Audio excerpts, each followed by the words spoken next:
حضرت سلیمان علیہ السلام نے جب دیکھا کہ اللہ نے اس کے لیے دنیا کو وسیع کر دیا اور دنیا اس کے ہاتھ میں ہو گئی تو کہنے لگے، اے میرے محبوب، اگر آپ مجھے اجازت دیں کہ میں تیری تمام مخلوق کو پورے سال کھلاؤں تو بہتر ہوتا۔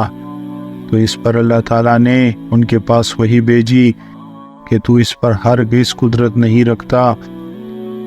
پھر درخواست کی، یا الہی ایک ہفتہ، تو جواب ملا اس پر بھی تو قدرت نہیں رکھتا۔ پھر درخواست کی کہ یا الہی ایک دن، تو فرمایا کہ اس کی بھی تو قدرت نہیں رکھتا۔ بہرحال اللہ تبارک تعالیٰ نے ایک دن کی اجازت دے ہی دی۔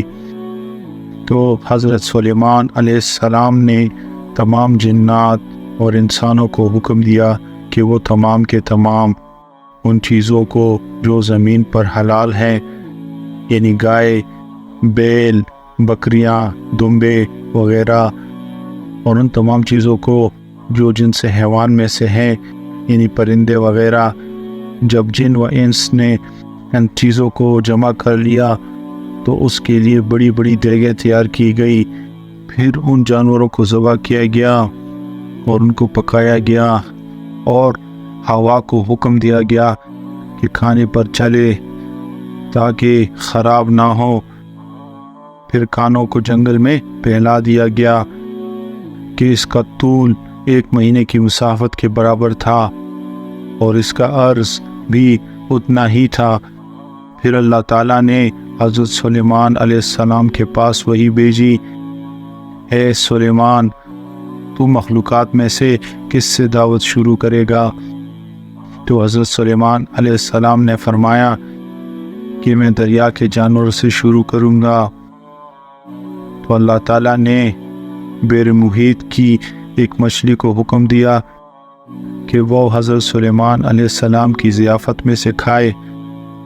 چنانچہ اس مچھلی نے سر اٹھایا اور کہا، اے سلیمان، میں نے سنا ہے کہ تو نے ضیافت کا دروازہ کھول دیا ہے اور آج میری ضیافت تو کرے گا۔ تو حضرت سلیمان علیہ السلام نے فرمایا، لے اور کھانا شروع کر۔ چنانچہ وہ مچھلی آگے بڑھی اور دسترخوان کی شروع سے کھانے لگی۔ مچھلی نے اس قدر کھایا کہ ایک ساتھ میں سارا کھانا صاف کر دیا۔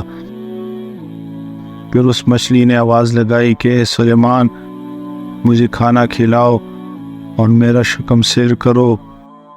حضرت سلیمان علیہ السلام نے فرمایا کہ تو سارا کھا گئی اور اب بھی تیرا پیٹ نہیں بھرا۔ تو مچھلی نے کہا، کیا اسی طرح میں زبان کا جواب ہوتا ہے مہمان کے لیے؟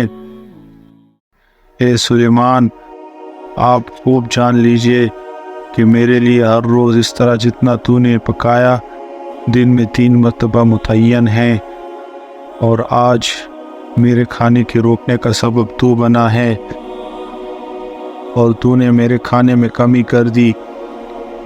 اسی وقت حضرت سلیمان علیہ السلام اللہ کے سامنے سجدہ کرتے ہوئے گر پڑے اور کہنے لگے، پاک ہے وہ ذات جو کفالت کرنے والی ہے مخلوق کی روز یوں کے ساتھ، جہاں سے مخلوق جانتی بھی نہیں کہ کہاں سے آتا ہے۔